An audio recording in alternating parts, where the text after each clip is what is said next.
આમ આદમી પાર્ટી હવે શું ખાલી 4 આદમી પાર્ટી જ વધી છે? આ વિડીયો ધ્યાનથી સાંભળતા જજો, કારણ કે મિત્રો આમ આદમી પાર્ટીની અંદર ચૈતર વસાવા, ગોપાલ ઇટાલિયા, ઈશુદાન ગઢવી અને મિત્રો પ્રવીણ રામ, આ 4 ચહેરા અત્યારે હાલ બધા લોકો જાણતા હશે. અને આમ આદમી પાર્ટીની અંદર કોઈ 4 મોટા નેતા ગણાય ને તો ભાઈ આ 4 નેતાઓ છે. હવે એક રાજુભાઈ કરપડા હતા, એમને તો રાજીનામું આપી દીધું, એટલે એમની તો કોઈ વાત જ નથી. તો હવે આમ આદમી પાર્ટીમાં ફક્ત ને ફક્ત આ 4 ચહેરા, એટલે કે બધા લોકો હવે એવું કહે છે કે હવે આમ આદમી પાર્ટી નહીં પણ હવે 4 આદમી પાર્ટી. આ વિડીયો ધ્યાનથી સાંભળતા જજો, કારણ કે મિત્રો હવે તમે બધા જાણો છો કે આમ આદમી પાર્ટી જેમ જેમ મજબૂત બનતી હતી ને એમ એમ હવે ક્યાંક ને ક્યાંક અમુક એમાંથી ગાબડાઓ પડી રહ્યા છે. એટલે કે જેવા કે રાજુભાઈ કરપડાએ રાજીનામું આપી દીધું. રાજુભાઈ કરપડાએ રાજીનામું આપ્યું એના પછી ભાઈ તમે જોતા હશો કે ક્યાંક ને ક્યાંક ઘણા બધા લોકો નારાજ પણ થયા છે. આમ આદમી પાર્ટીના જે મોટા મોટા નેતાઓ છે એમને એક ઝટકો પણ વાગ્યો, કારણ કે કોઈએ વિચાર્યું પણ નહોતું. ભાઈ રાજુભાઈ કરપડાએ આમ આદમી પાર્ટીની અંદર એટલું સારું નામ કમાવ્યું હતું કે કોઈ વિચારે પણ નહીં કે અચાનક રાજુભાઈ કરપડા આમ આદમી પાર્ટીમાંથી રાજીનામું આપી દેશે. હવે ક્યાંક ને ક્યાંક તમે બધા જાણો છો 4 નેતાઓ, આપણે વારંવાર એમનું નામ નહીં લઈએ, તમે બધા જાણો છો ચૈતર વસાવા, ગોપાલ ઇટાલિયા, ઈશુદાન ગઢવી અને પ્રવીણ રામ. હવે આ 4 ચહેરા જો કદાચ આમ આદમી પાર્ટી છોડી દે ને તો ભાઈ આમ આદમી પાર્ટીનું પૂરું થઈ જાય. આમ આદમી પાર્ટી હવે ગુજરાતમાંથી ખતમ થઈ જાય. આપણે ખતમ કરવા નથી માંગતા. આપણે અત્યારે હાલ જે લોકોની રાય છે એના પ્રમાણે તમને એક વિડીયો બતાવી રહ્યો છું, વિડીયો ધ્યાનથી સાંભળજો. હવે મિત્રો ચૈતર વસાવા ડેડિયાપાડામાં, તમે બધા જાણો છો કે ડેડિયાપાડામાં ચૈતર વસાવાને પાડવા માટે ઘણી બધી કોશિશ થઈ રહી છે. હવે જો કદાચ આમ આદમી પાર્ટીમાં જો ચૈતર વસાવા પડી જાય ને તો ભાઈ આમ આદમી પાર્ટી હવે પૂરી થઈ જાય એવું કહીએ તો પણ ચાલે, કારણ કે આમ આદમી પાર્ટીમાં જો સૌથી વધારે વોટ હોય ને તો ભાઈ ચૈતર વસાવા. અત્યારે હાલ ચૈતર વસાવાનું એટલું બધું માન સન્માન કે ભાઈ આમ આદમી પાર્ટીમાં જો કોઈ મોટા નેતા અત્યારે હાલ ગણાતા હોય ને તો ચૈતર વસાવા. કારણ કે ચૈતર વસાવાને એમના આદિવાસી સમાજના લોકો હોય, સાથે સાથે અન્ય સમાજના લોકો એમને સપોર્ટ કરે છે અને ચૈતર વસાવાના એવા કામ પણ બોલે છે. એટલા માટે જ અત્યારે હાલ ચૈતર વસાવા એટલા બધા લોકપ્રિય ધારાસભ્ય બન્યા છે અને સૌથી વધારે વોટથી ચૈતર વસાવાને લોકોએ ચૂંટ્યા છે. લોકોએ મત આપીને સારા એવા એક ધારાસભ્ય બનાવ્યા છે. હવે ક્યાંક ને ક્યાંક મિત્રો બીજી વાત કે ગોપાલ ઇટાલિયા, વિસાવદરની અંદર ગોપાલ ઇટાલિયાનું પણ સારું માન સન્માન છે. આ વખતે ભાઈ ગોપાલ ઇટાલિયા વિસાવદરમાં જીત્યા, તો શું ખરેખર આવનારા સમયની અંદર બીજી કોઈ નવી ચૂંટણી થશે ત્યારે ગોપાલ ઇટાલિયા ફરીથી વિસાવદરમાં જીતશે કે કેમ, આ પણ સવાલ ઊભો થયો છે. અત્યારે હાલ જે પ્રમાણે ગોપાલ ઇટાલિયા કામ કરી રહ્યા છે, આમ આદમી પાર્ટી જેમ મજબૂત બની રહી છે એમ સાથે સાથે ભાઈ આમ આદમી પાર્ટી તૂટી પણ રહી છે. કારણ કે આમ આદમી પાર્ટીના નેતાઓ ચાહે છે કે જેમ બને એમ જલ્દીથી આપણી સરકાર આવે. હવે અત્યારે હાલ તો આ 4 ચહેરા છે, 4 ચહેરા ભાઈ ઘણી બધી કોશિશ કરે છે સરકાર લાવવા માટે, સરકાર બનાવવા માટે. ક્યાંક ને ક્યાંક અમુક માણસો પણ તૂટી રહ્યા છે, જેમ કે રાજુભાઈ કરપડાએ રાજીનામું આપ્યું એના બાદ સૌથી મોટું એક ગાબડું પડ્યું છે, સૌથી મોટો ઝટકો વાગ્યો છે. કારણ કે ભાઈ રાજુભાઈ કરપડા એક ખેડૂતોના નેતા હતા અને ખેડૂતો એમના દિલથી સપોર્ટ કરતા, ખેડૂતોના એવા કામ પણ કર્યા હતા. હવે કદાચ આમ આદમી પાર્ટીમાંથી રાજુભાઈ કરપડાએ રાજીનામું આપી દીધું.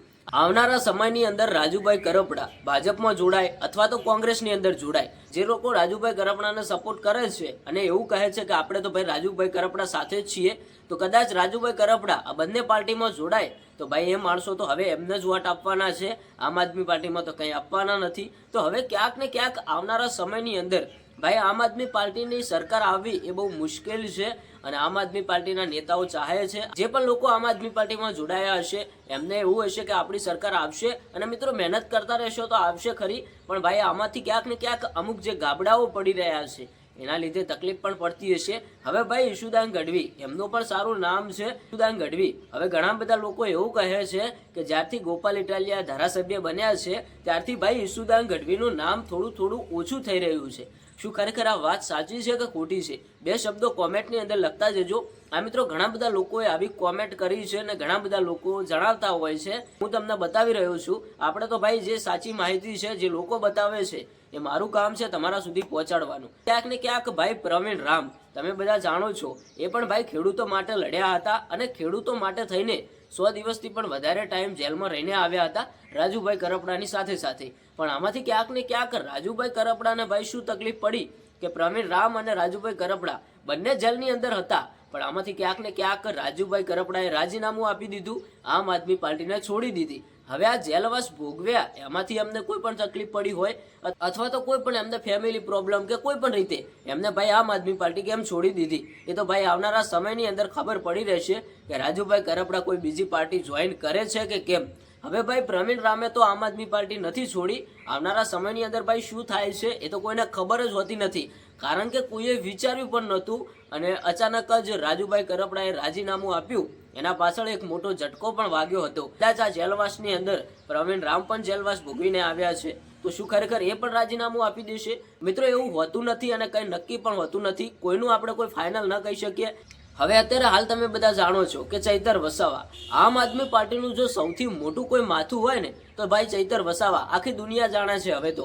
કારણ કે અત્યારે હાલ તમે બધા જાણો છો કે ચૈતર વસાવા સૌથી વધારે વોટથી જીતતા હોય છે, લોકો એમને સપોર્ટ કરતા હોય છે અને લોકોના માટે થઈને ચૈતર વસાવા જેલવાસ ભોગવીને આવતા હોય છે. હવે ભાઈ ચૈતર વસાવા ઉપર પણ ઘણા બધા કેસ છે, ચૈતર વસાવા પણ જેલવાસ ભોગવીને આવ્યા છે, તમે બધા જાણો જ છો. પણ ચૈતર વસાવાએ જેલવાસ ભોગવ્યો એના પછી અમને રાજીનામું તો નથી આપ્યું, પણ ભાઈ ચૈતર વસાવા હજુ પણ લડતા જ રહે છે. ચૈતર વસાવા એવું કહે છે કે મારે મારી જનતા માટે લડવાનું છે, જે પણ હક અને અધિકાર છે એના માટે હું લડતો રહીશ અને ન્યાય અપાવતો રહીશ. તો ભાઈ ચૈતર વસાવા તો સૌથી મોટું માથું કહેવાય જ છે. અને ચૈતર વસાવા ભાઈ તમે બધા જાણો છો કે એમના વિશે કોઈ વખાણ કરવાના આવતા જ નથી. ચૈતર વસાવાના લોકો દિલથી સપોર્ટ કરે છે. ચૈતર વસાવા સારા એવા એક ધારાસભ્ય પણ છે. ભાઈ બધા નેતા એમની રીતે સાચા જ છે, પણ લોકો જે નજરથી જોવે છે એમને એવું લાગે કે આ નેતા સારા આ નેતા ખોટા. પણ ભાઈ એ તો આવનારો સમય, જે દિવસે સમય આવે એ દિવસે ખબર પડી જ રહે છે. જેવી રીતે કે ભાઈ રાજુભાઈ કરપડા, લોકો એમને આમ આદમી પાર્ટીમાં દિલથી સપોર્ટ કરતા અને લોકોએ વિચાર્યું પણ નહોતું કે રાજુભાઈ કરપડા આમ આદમી પાર્ટીમાંથી રાજીનામું આપી દેશે. હવે એમને કોઈ તકલીફ પડી તો એમને અચાનક રાજીનામું આપી દીધું, તો ઘણા બધા લોકો એવું કહેવા લાગ્યા કે રાજુભાઈ કરપડાએ ખોટું કર્યું, એ સારા નેતા નથી, એ પૈસા માટે કામ કરતા હતા, એ આવા હતા તેવા હતા. જ્યારે આમ આદમી પાર્ટીમાં હતા ત્યારે એ લોકો જ એવું કહેતા કે અમારા માટે તો રાજુભાઈ કરપડા સારા છે, અમારા માટે સારા નેતા છે. આવી ઘટનાઓ મિત્રો બનતી હોય છે. અત્યારે હાલ જો આપણે એક દાખલો મૂકીએ કે ચૈતર વસાવાના લોકો દિલથી સપોર્ટ કરે છે અને ચૈતર વસાવા માટે લોકો રાત દિવસ મહેનત પણ કરતા હોય છે અને ચૈતર વસાવા લોકો માટે પણ. હવે કદાચ આવનારા સમયની અંદર જો આ તો વાત કરીએ કે ચૈતર વસાવા રાજીનામું આપે ને, હવે એ લોકો જ એવું કહેવા લાગશે કે આ તો સારા નેતા નતા, આ તો આવા હતા, પૈસા માટે કામ કરતા હતા. આવી ઘટનાઓ બનતી હોય છે. તો ભાઈ એવું નથી વિચારતા કે રાજીનામું આપે, પણ આ તો એક વાત કરી. અત્યારે હાલ તમે બધા જાણો છો કે આમ આદમી પાર્ટી હવે 4 નેતાઓ વધ્યા છે. મોટા ચહેરા ગણીએ તો આમ તો ઘણા બધા નેતાઓ છે, પણ જે મોટા મોટા ચહેરાની વાત કરીએ તો હવે લોકો એવું કહે છે કે હવે આમ આદમી પાર્ટી નહીં, હવે 4 આદમી પાર્ટી. પણ મિત્રો આવનારા સમયની અંદર જો કદાચ એવું હશે તો એમનો પણ ટાઈમ આવશે, એ પણ પાર્ટી મજબૂત બનશે.